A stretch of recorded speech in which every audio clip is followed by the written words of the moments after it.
ಆ ಕಡೆಯಿಂದ ಪ್ಯಾಕೇಜ್ ಅವ್ರು ಬಂದು ನೋಡ್ಕೊತಾರೆ, ಹಿಂಗೆ ಬಂದೈತೆ. ಈಗ ನೀವು ಒಂದು ಮಾಧ್ಯಮದವ್ರಿಗೆ ಒಂದು ಮಾತು ಹೇಳಿದ್ರಿ ಆಯ್ತಾ. ಈಗ ನೋಡಿ ನೀವು ನಂಗೆ ಪರಿಚಯನೇ ಇಲ್ಲ, ನಾನು ಯಾರು ಅಂತ ಗೊತ್ತಿಲ್ಲ. ಬಟ್ ಇವತ್ತು ಸ್ಮಶಾನಕ್ಕೆ ಬಂದು ಕ್ಯಾಕಸ್ ಮೊಕ್ಕುವುದು ಸುದ್ದಿ ಮಾಡ್ತಾ ಇದ್ದೀನಿ. ಜನಪ್ರತಿನಿಧಿಗಳು ಅರ್ಥ ಮಾಡ್ಕೊಬೇಕು. ಈ ವಿಡಿಯೋ ಎಲ್ಲ ಗೊತ್ತು, ನಾನು ಯಾರು ಕಳಿಸ್ಬೇಕು ಅಂತ ಇದ್ದೀನ, ಯಾರು ಇದ್ದಾರೆ ಅಂತ ಕೂಡ ನನಗೆ ಗೊತ್ತು. ಅಂತಂದ್ರೆ ನಿಮ್ಗೆ ಒಂದು ತಪ್ಪು ತಿಳ್ಕೊಬೋದು. ಯಾವುದೊಂದು ವ್ಯವಹಾರಕ್ಕೆ ಬಂದಾಗ ಸರಿ ಅದೇನು ನಮ್ಮ ನೋಡ್ತೀರಾ ಇಲ್ಲ ಸುದ್ದಿ ನಾನು ಪಾಸ್ ಮಾಡ್ಬಿಡ್ಲಾ, ಅದೇನು ನೋಡಿ ನಾನು ಪ್ಯಾಕೇಜ್ ಅಂಥವ್ರು ಗುಟ್ಟಾಗಿ ವಿಡಿಯೋ ಮಾಡ್ಕೊ ವೈರಲ್ ಮಾಡಿ ಸರ್. ಇವತ್ತೆಲ್ಲ ಸೋಷಿಯಲ್ ಮೀಡಿಯಾದಲ್ಲಿ ಬೇಕಾಗಿದೆಯಲ್ಲ. ಇಂಥ ಮಾಧ್ಯಮದವರು ಜಾಸ್ತಿ ಆಗ್ಬಿಟ್ಟಾರೆ ಮಂಡ್ಯದಲ್ಲಿ. ಓಕೆ ಓಕೆ, ಏನು ಮಾಡೋಕ್ಕಾಗಲ್ಲ. ಏನು ಪತ್ರಿಕೆಯನ್ನ ನಡೆಸ್ಬೇಕಾದ್ರೆ ಸುಲಭ ಅಲ್ಲ ಅಂತಾರೆ. ಹಂಗಂತ ಏನು ಲಂಚ ಇಲ್ಲದೆ ನಡೆಸೋಕ್ಕೆ ಆಗಲ್ಲ ಅಂತಾರೆ. ಓಕೆ ಓಕೆ ಓಕೆ, ಹಾಂ ಹಾಂ. ಯಾವ ಪಾರ್ಕ್ ತಗೊಳ್ಳಿ ನಗರಸಭೆಗೆ ಸಂಬಂಧಪಟ್ಟ ಯಾವ ಇಂಪ್ರೂವ್ಮೆಂಟ್ ಇಲ್ಲ. ಓಕೆ ಓಕೆ ಓಕೆ, ಓದಿಗರು ಕಮ್ಮಿ. ಖಂಡಿತ. ಶಿಕ್ಷಕರು ನಾನು ಇವತ್ತು ಬಂದಂಥ ಉದ್ದೇಶ ಏನು ಅಂತಂದರೆ, 11 ದಿನ ಹಿಂದೆ ರೈಲ್ವೆ ಸ್ಟೇಷನಲ್ಲಿ ಒಂದು ಮಗು ರೈಲು ಸಿಕ್ಕಿ ಅಪಘಾತ ಆಗ್ತಾರೆ. ಆ ಒಂದು ವಿಚಾರವಾಗಿ ಇವತ್ತು 11 ದಿನ ಕಾರ್ಯಕ್ರಮಕ್ಕೆ ಬಂದಿರೋವಂಥದ್ದು. ಬಂದು ನೋಡಿದಾಗ ತುಂಬ ಬೇಜಾರಾಯಿತು. ನೋಡಿ ಇವತ್ತು ಹಿಂದೂಗಳ ಪರಿಸ್ಥಿತಿ ಯಾವ ಥರ ಇದೆ, ಹಿಂದೂ ರುದ್ರಭೂಮಿ ಪರಿಸ್ಥಿತಿ ಯಾವ ಥರ ಇದೆ ನಿಮ್ಗೆ ತೋರಿಸ್ತಾ ಇದ್ದೀನಿ. ನೋಡಿ ಯಾವುದೇ ರೀತಿಯಾದಂಥ ಒಂದು ಲ್ಯಾಂಡ್ ಮಾರ್ಕ್ ಇಲ್ಲ, ಸುವ್ಯವಸ್ಥಿತವಾದಂಥ ಒಂದು ಮೂಲಭೂತ ಸೌಕರ್ಯ ಇಲ್ಲದಂಥ ಹಿಂದೂ ರುದ್ರಭೂಮಿ. ನಿಜವಾಗ್ಲೂ ಜನಪ್ರತಿನಿಧಿಗಳಿಗೆ ನಾಚಿಕೆ ಆಗಬೇಕು.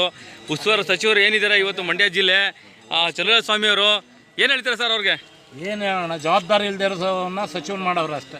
ಓಕೆ, ಜವಾಬ್ದಾರಿನೇ ಇಲ್ಲ ಅವನಿಗೆ.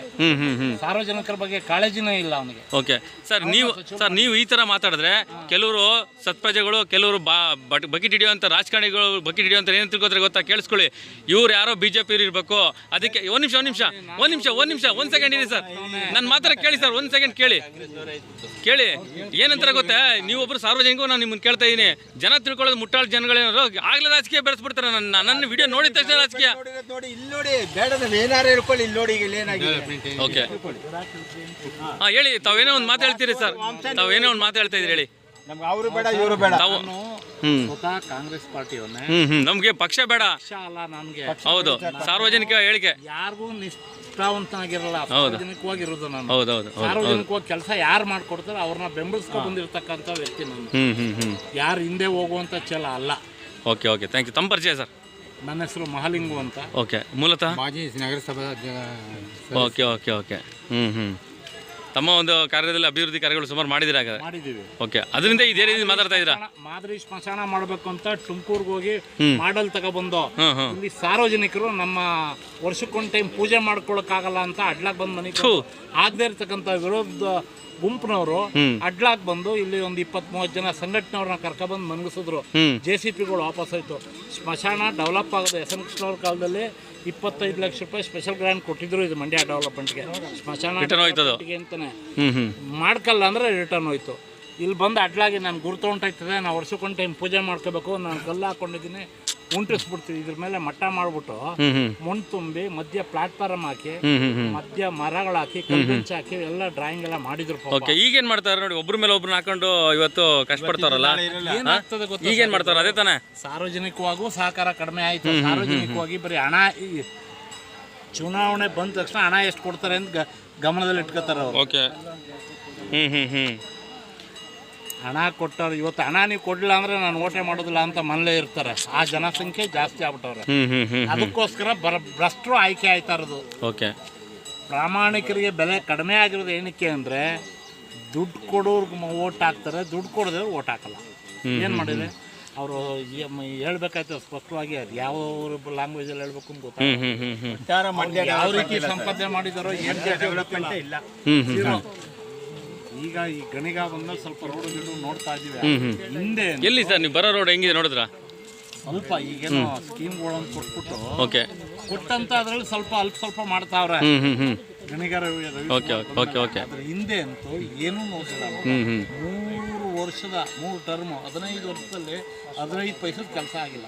ಸ್ವಲ್ಪ ಎಸ್ ಬನ್ನಿ ನೋಡೋಣ, ಒತ್ತುವರಿ ಯಾವ್ದು ಮಾಡಿದ್ರು ನೋಡೋಣ. ಈ ಭಾಗ ಒತ್ತುವರಿ ಆಗಿದೆ. ಮತ್ತೆ ಕಾಂಪೌಂಡ್ ಹಾಕ್ಬಿಟ್ಟಿದಾರಲ್ಲ ಇಲ್ಲಿ ಲೋಕಲ್ ಇರೋದು ಉಳಿಸ್ಕೊತಾವ್ರೆ ಅಷ್ಟೇ. ಬರುತ್ತಾ ವೇಸ್ಟೇಜ್ ನೀರು? ಅದನ್ನೇ ಕುಡಿಬೇಕು ದನ ಕರುಗಳು. ಇದೆಲ್ಲ ಫಿಲ್ಟರ್ ಆಗಿ ಬರುತ್ತೆ ಬಿಡಿ. ಕಲರ್ ಹೋಗಿರಲ್ಲ, ಅಲ್ಲಿವರೆಗೂ ಬರುತ್ತೆ. ಆಗ ನಕ್ಷೆ ತಗೊಂಡ್ರೆ ಎಲ್ಲ ಗೊತ್ತಾಗುತ್ತೆ. ನಗರಸಭೆಗೆ ಹೋಗ್ಬಿಟ್ಟು ಸ್ಮಶಾನದ್ದು 4 ಎಕರೆ ನೋಡಿ, ಇದನ್ನ 4 ಎಕರೆ ಇದೆ. 4 ಎಕರೆ ಬೌಂಡ್ರಿ ಇರೋದು. ಈ ಕಡೆ ತುದಿಯಿಂದ ಇಲ್ಲಿ ಮಣ್ಣು ಬಿಟ್ಕೊಂಡು ಮಠ ಮಾಡ್ಕೊಂಡವ್ರೆ. ಉತ್ತರಿಸ್ಕೊಂಡು ಇಲ್ಲಿಗೆ ಬಂದ್ಬಿಟ್ಟೈತೆ ಇದು. ಇವು ಅಷ್ಟೇ ಸಸಿಗಳ ನೆಡೋದು ಒತ್ತರಿಸ್ಕೊಂಡ್ಬರೋದು. ನೋಡಿ, ತಾವು ಒಬ್ರು ಕಾರ್ಪೊರೇಟರ್ ಆಗಿ ಎಲ್ಲ ವಿಷಯ ಗೊತ್ತಿದೆ ನಿಮಗೆ. ಪೂರ್ಣ ಗೊತ್ತು ಸರ್. ಇದೇ ವ್ಯಾಪ್ತಿ ಸೇರಿ ಡೆವಲಪ್ಮೆಂಟ್ ಮಾಡೋಕ್ಕೆ ತುಮಕೂರಿಗೆ ನಗರಸಭೆಯಿಂದ ಹೋಗಿ ಮಾಡೆಲ್ ಸ್ಮಶಾನನ ತಗೊಬಂದು ಮಾಡ್ಲಿಕ್ಕೆ ಹೋದಾಗ ಸ್ಥಳೀಯವಾಗಿ ವಿರೋಧ ಪಕ್ಷದವರು ನಮ್ಮ ಕಲ್ಲನ್ನ ಗುರುತನ್ನ ಹಾಳು ಮಾಡ್ಬಿಡ್ತಾವ್ರೆ, ಉಂಟಿಸ್ತಾವ್ರೆ ಅಂತೇಳಿ ತೊಂದರೆ ಕೊಟ್ಟರು. ಅವತ್ತು ಯಾವುದೋ ಸಂಘ ಸಂಸ್ಥೆಯವ್ರಿಗೆ ದುಡ್ಡು ಕೊಟ್ಟು ಕರ್ಕೊಂಡ್ಬಂದ್ಬಿಟ್ಟು ಮುಚ್ಚಿದ್ರು, ಅಡ್ಲಾಗ್ ಮನಗಿಸಿದ್ರು. JCBಗಳು ವಾಪಸ್ ಹುಳ ಮಕ್ಕಳು ಡೆವಲಪ್ಮೆಂಟ್ ಮಾಡೋಕ್ಕೂ ಅವಕಾಶ ಕೊಡಲ್ಲ, ಮಾಡೋದೂ ಇಲ್ಲ. ಏನು ಮಾಡಿದ್ರೆ ಯಾವ ಒಂಚೂರು ಇಂಪ್ರೂವ್ಮೆಂಟ್ ಇಲ್ಲ, ಯಾವುದಿಲ್ಲ Mandya improvement. Worst and worst Mandya.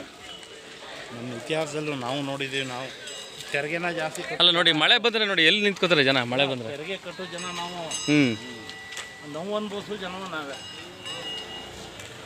ನೋಡಿ ಇಲ್ಲಿ ಕಾಲ್ದಾರಿ, ಇದು ಕಾಲ್ದಾರಿಲಿ ಇವತ್ತು ಅಂತ್ಯ ಸಂಸ್ಕಾರ ಮಾಡೋ ಅಂತ ಹಣೆ ಬರ ಬಂದಿರೋದು. ಸಂಸ್ಕಾರ ಮಾಡೋ ಜಾಗ ಅಲ್ಲ, ಇಲ್ಲಿ ನೋಡಿ, ಇಲ್ಲಿ ಮಾಡೋರು ನೋಡಿ, ಇಲ್ಲಿ ಕಾಲ್ದಾರಿ ಇದು ನೋಡಿ, ಇಲ್ಲಿ ಹೋಗೋದು ಕಾಲ್ದಾರಿ. ಪಾಪ ಅಲ್ಲಿ ಕೂತ್ಕೊಳ್ಳೋಕೆ ನೆರಳಿಲ್ಲ ಇವ್ರಿಗೆ, ಅಲ್ಲೋ ಕೂತ್ಕೋಬೇಕು ಜನ. ದೇವ್ರು ಒಳ್ಳೇದು ಮಾಡಲಿ. ವಿಸ್ತಾರವಾಗಿ ದಯವಿಟ್ಟು ಅರ್ಥ ಮಾಡ್ಕೊಳ್ಳಿ ಜನಪ್ರತಿನಿಧಿಗಳು. ಏನಿವತ್ತು ಸೆಂಟ್ರಲ್ ಮಿನಿಸ್ಟ್ರಿಗಳಾಗಿದ್ದೀರೋ, ಬಂದು ಇಲ್ಲಿ ಸಾರ್ವಜನಿಕರಿಗೆ ಬಕೆಟ್ ಹಿಡೀಲಿ ಅಂತ ಬಣ್ಣದ ಮಾತಾಡ್ತಿರೋ ರೇ. ಒಂದು ತಿಳ್ಕೊಳ್ರಿ, ಜನ ಯಾರು ದಡ್ರಲ್ಲ. ಹಂಗಾಗಿ ಮೊಬೈಲ್ ಇಟ್ಕೊಂಡು ನಿಮ್ಮ ಯೋಗ್ಯತೆಗಳೆಲ್ಲ ಗೊತ್ತಿದೆ ಜನಗಳಿಗೆ. ದಯವಿಟ್ಟು ಇಲ್ಲಿ ಬಂದು ರುದ್ರಭೂಮಿನ ನೋಡಿ, ಇಲ್ಲಿ ಮೂಲಭೂತ ಸೌಕರ್ಯಗಳನ್ನ ರೆಡಿ ಮಾಡಿಕೊಡಿ. ಹಾಗಾಗಿ ನಾನು ಮಾತಾಡ್ತಾ ಇರೋದು ಬೇರೆ ಯಾರೆಲ್ಲ ಬಂದು ನಾಗರಾಜ ಅಂತ ಪ್ರೆಸ್ ರಿಪೋರ್ಟ್ರು. ಹಾಗಾಗಿ ಇದು ಸಿಕ್ಕಾಪಟ್ಟೆ ವೈರಲ್ ಆಗುತ್ತೆ. ಸಂಬಂಧಪಟ್ಟಂಥ ಇಲಾಖೆ ಕೂಡ ಮೇಲ್ ಮಾಡ್ತೀನಿ ಈ ವಿಡಿಯೋನ. ನಿಮ್ಮ ಯೋಗ್ಯತೆಗಳೆಲ್ಲ ಗೊತ್ತಾಗುತ್ತೆ. ಕರೆಂಟ್ ಇಲ್ಲ, ನೀರಿನ ವ್ಯವಸ್ಥೆ ಇಲ್ಲ, ಕೂತ್ಕೊಳ್ಳೋಕೆ ಜಾಗ ಇಲ್ಲ, ಹಾಂ ಬಲ್ಪ್ಗಳು ಹಾಕಿಲ್ಲ. ಕರೆಂಟ್ ಎಲ್ಲೋ ಹೋಗಿದೆ, ಇದು ಕಂಬ ಹಾಕೊಂಡು ಬಲ್ಪ್ಗಳೆಲ್ಲ ಹಾಕಿದ್ದಾರೆ ಸರ್. ಸ್ವಚ್ಛತೆ ಇಲ್ಲ, ಇದನ್ನು ಮೇಂಟೆನೆನ್ಸ್ ಇಲ್ಲ.